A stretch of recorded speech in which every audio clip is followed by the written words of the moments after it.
O amor como tal, ele é uma virtude teologal, uma virtude divina, com a qual Deus nos dá, digamos assim, que é a famosa caridade. Né? Junto com ela vem a fé e vem a esperança. A fé é uma espécie de crença naquilo que você ainda não sabe, naquilo que você ainda não consegue ver, né? E a esperança é justamente você ter, por conta dessa fé, você tem a esperança de que um dia você vai adquirir. E o fundamento de todas essas coisas é o próprio amor, que você tem que, digamos assim, fazer crescer em você, porque está algo que é inscrito na tua natureza. Tudo que você deseja, no final das contas, a verdadeira felicidade é o encontro, a manutenção e o crescimento desse amor, de Deus por você mesmo, de você por Deus, baseado nessa fé e nessa esperança. E a caridade vai ser a única das virtudes que sobra. No contexto cristão, quando você morre, né, acabou tudo aquilo que você pode ou não fazer, a fé e a esperança são desnecessárias, porque aquilo que você tinha fé que existia, agora existe, aquilo que você esperava, você não precisa esperar mais, e de todas elas só vai sobrar a caridade, que é o famoso hino da caridade de São Paulo, né? Que depois Camões vai fazer o poema e o Renato Russo vai juntar os dois numa música só que a gente conhece também. A virtude da caridade é o que vai fundamentar todas as coisas.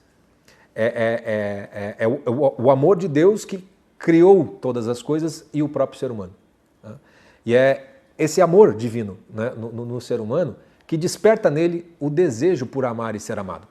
O desejo por algo mais. O desejo por algo que o satisfaça, que o realize. Né, que o torne feliz, no final das contas. Né? E a gente passa a vida inteira procurando isso. A gente deseja ser feliz, a gente deseja ter essa plenitude. Né? As virtudes são o caminho para que isso possa acontecer. Né? Eles são hábitos que você precisa adquirir para que vá se manifestando esse amor em você e vá se abrindo uma dimensão cada vez maior, na qual você, e aí sim encaixando num contexto cristão, você começa a perceber que a grande virtude é você morrer para você mesmo, para poder ganhar a verdadeira vida.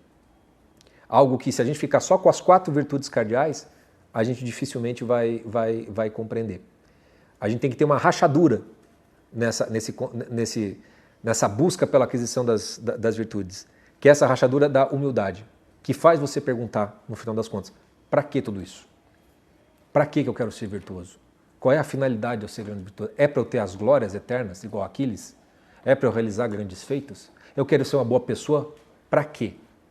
Para parecer bonito na foto? Para eu ser lembrado? Quem não será esquecido nessa vida? Como diz o Eclesiastes, o santo e o pecador vão virar osso junto. O virtuoso e o vicioso vão morrer do mesmo jeito. É por isso que muita gente escolhe o vício. Cara, muito mais gostoso. Vou atender todos os meus desejos. Por que você vai escolher dizer não para delícias da vida em virtude de alguma coisa que você não sabe direito nem o que é? Alguém te atraiu para as virtudes. Tem algum desejo em você que você está buscando que fez você esbarrar nessa palavra virtude, porque ela foi retirada do contexto cultural no qual nós estamos colocados. Pode ter sido um professor, pode ter sido alguém que você admira, e é justamente pela confiança nessa autoridade, nessa amizade que você criou com essa figura, com esse professor, com esse mentor, naquela amizade desigual que eu havia falado para vocês, nas quais você confia e porque você confia, você o segue. E você tenta imitá-lo em alguma medida, tenta aprender em alguma medida. Às vezes você está fazendo isso por isso. O elemento da prudência faz com que você aprofunde muito mais isso. Para que você não coloque em xeque as pessoas que te fizeram isso, mas que perceba que qual é o fim que aquela pessoa está fazendo aquilo. Né? Aquela virtude é uma virtude da boa vida. De que maneira essa boa vida se manifesta naquela pessoa? Onde está isso? Vocês vão perceber que existe uma lacuna gigantesca no nosso imaginário do que seja uma pessoa verdadeiramente virtuosa. Porque uma pessoa verdadeiramente virtuosa, ela não é temperada, fortaleza, prudência, justiça. Você não vai conseguir achar um exemplo de uma pessoa que consiga reunir tudo isso de uma maneira plena. Você não vai conseguir. Vai ser muito difícil. E é por isso que para você encontrar uma pessoa verdadeiramente virtuosa, todo o conhecimento que eu passei aqui para vocês, tudo que vocês estudarem a respeito das virtudes, elas não vão ser suficientes para você reconhecer uma pessoa virtuosa. E mais ainda, a coisa pode ficar ainda mais distante se você transformar tudo isso numa espécie de técnica de como você tem de viver.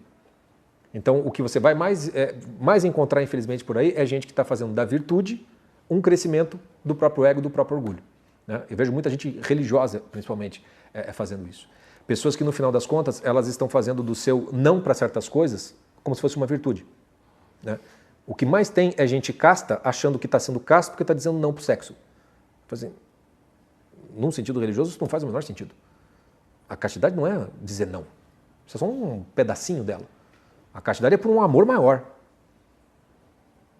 Então, se você ama uma pessoa, você quer fazer mal para essa pessoa? Você não vai querer fazer mal para ela. Né? A castidade é isso. Você ser casto por amor a Cristo. Agora, quando você está sendo casto porque você quer ser virtuoso, porque você quer salvar a sua alma, porque você quer... Você está fazendo do jeito errado. Você está conquistando autodomínio. Você está conquistando continência. Mas isso é de uma imaturidade afetiva muito grande. Porque o verdadeiro, o homem virtuoso, ele percebe que todas essas coisas estão nele, mas ele vai entrando meio que em paz. O homem virtuoso ele tem uma certa paz de espírito na qual ele não se preocupa tanto como ele está aparecendo, com os seus defeitos, com as suas imperfeições, nada daquilo, porque ele percebe que é, de certo modo, um projeto em aberto, um processo em aberto. E se ele for religioso, então ele fica ainda mais feliz, porque ele percebe que assim, meu amigo, se é cristão, né? Jesus Cristo já me salvou, entendeu? A coisa está resolvida, eu só não posso atrapalhar esse processo para acontecer. Né? Com a virtude, as virtudes morais infusas pela caridade, elas são diferentes daquelas que eu apresentei para vocês. É diferente você ser prudente pela virtude da caridade, você ser temperante pela virtude da caridade. Muito do que eu falei é daquilo que você pode fazer com a sua própria força de vontade. E ela carrega em si um baita de um problema que pode desordenar muita coisa. E essa busca, ou essa ponto de partida da humildade, ela é quase como se fosse uma vacina no começo, ou um remédio, que faz com que você caia em si, da sua própria pequenez. E a prudência, digamos assim, é meio que esse autoexame que faz você mais ou menos saber assim, eu não tenho garantia de nada, eu não tenho certeza se o que eu estou escolhendo está certo ou que está errado, eu posso ter todo o conhecimento do mundo, isso não me garante que eu vá saber agir de maneira correta no instante seguinte. O drama da vida humana é justamente o fato dessa imperfeição, dessa incompletude. E é por isso que você tem que cuidar com aquilo que você deseja, é por isso que você tem que aprender a se sustentar no bem e a resistir às tentações e ao mal, é por isso que o aspecto do amor ao próximo e da benevolência tem que aparecer para você como a única forma de se conviver em sociedade, de se viver em sociedade, porque precisamos uns dos outros. E a prudência é a grande virtude mãe, que é aquela que vai saber avaliar dos meios como buscar esses fins. Buscar esses fins. A dimensão do amor como fundamento de tudo isso, a dimensão da caridade como sendo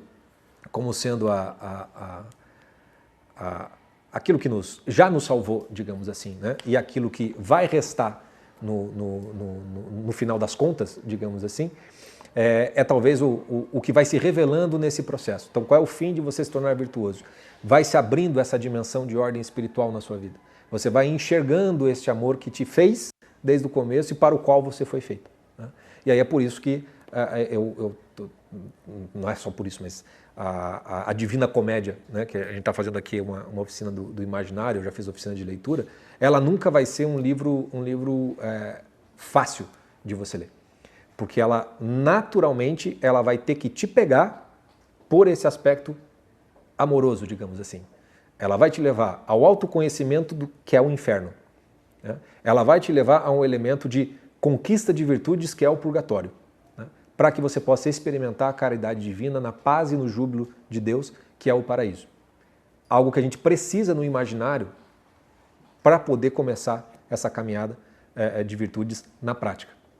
E é por isso que, às vezes, a conquista das virtudes na prática ela começa com um princípio muito básico de educação, num aspecto até lúdico, num aspecto imagético. Você precisa conhecer pessoas virtuosas, mais do que entender o que seja cada uma dessas virtudes. E a procura para essas pessoas virtuosas não é fácil, mas existe aí todo o legado da tradição humana, dos grandes homens, dos grandes santos. Quanto mais você os conhecê-lo, mais você vai estar aprendendo na prática o que é ser uma pessoa virtuosa. E aí, por esse espelho, né, um dia você verá face a face, né, o que é a perfeição humana no final das contas.